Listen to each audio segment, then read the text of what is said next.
Reunit, això funciona, sí? Reunit i el jurat triat a l'efecte, presidit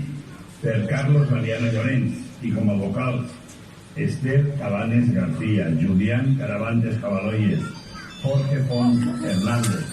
María Maices Jiménez,